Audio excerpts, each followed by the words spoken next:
Okay.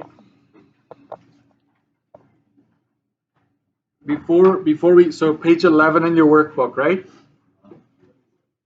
So here we go. I'm just gonna go. If you don't want to come with for the ride, too bad for you. Okay. An intersection. Page 11, intersection, there's a special traffic signal just for bicycles that allows them a protected left turn. The cyclist turn signal is triggered when a plate in the road detects the weight between 75 and 25 pounds.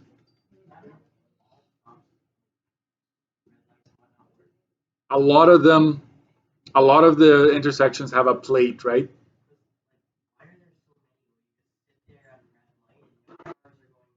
Because they haven't been upgraded yet. It's expensive, right? The newer ones have that little sensor on the top, right? So what's the tolerance of the weight plate? So if I gave you something like this, right? What's the tolerance here? Tolerance is max minus min, right?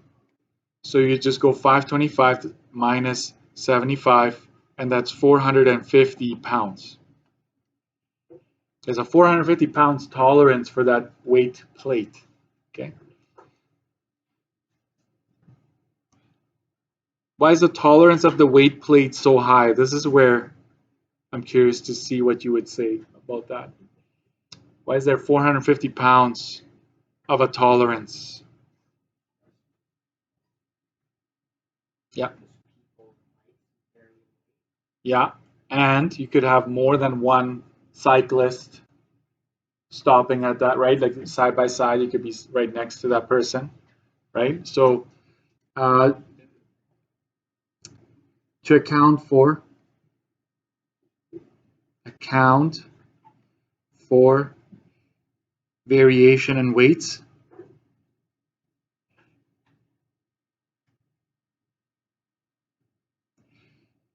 and multiple cyclists. Are we in English class or what? Why would there be an upper limit to the weight plate? Ah, okay. You get that part, right? So that you can't have a car all of a sudden triggering that, right? So cars won't trigger the signal. So some practical application for that. And then you work with engines, right? Have you ever taken apart like down to the cylinders, or anybody in here? The piston, right? There, if you ever need to work with that, being off by 0.001 of an inch makes your whole engine not work properly, because those pistons, you want a little lesson here, right? If this is your piston, there's fuel injected in it and a spark, right? So there'll be literally an explosion here. And the piston heads, they're machined to fit into that housing just right. Because there has to be a seal on the sides here. And so when this, it's basically like a bigger head like this, and it travels up and down like this in there.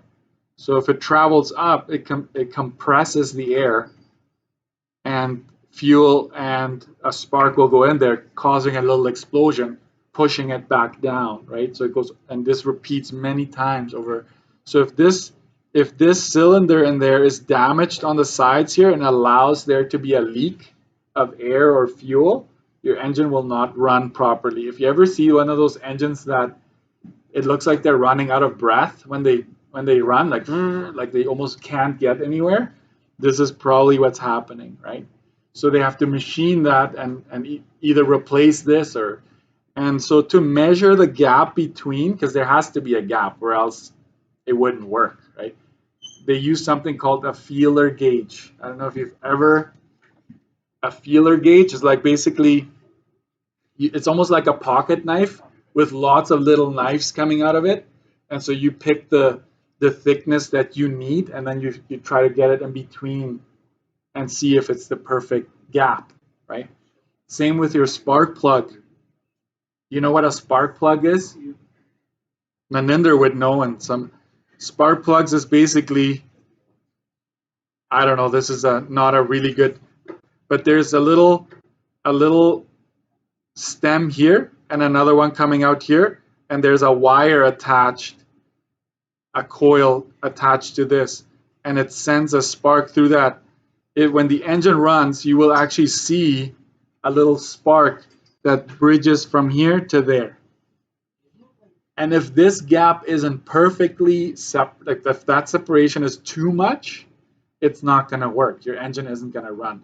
And so you also have a feeler gauge to make sure that that gap is perfect, because sometimes you have to bend it back to fit perfectly. So if you ever have a lawnmower issue, it's not starting, you can check that. You can check for the spark, you can check if the gap is. So that's where measurement precision is very important. You can't just be like, that looks about right. You can't do that. You have to actually go in there and use that gauge, right? I'll bring it. I have a feeler gauge. I'll bring it one of these days. And you're so excited about that, right? Can you flip page 11? Just flip it over. It doesn't have a page number. I want you to try, before you go, to do at least 1 and 3. Yeah, I know. I feel your pain.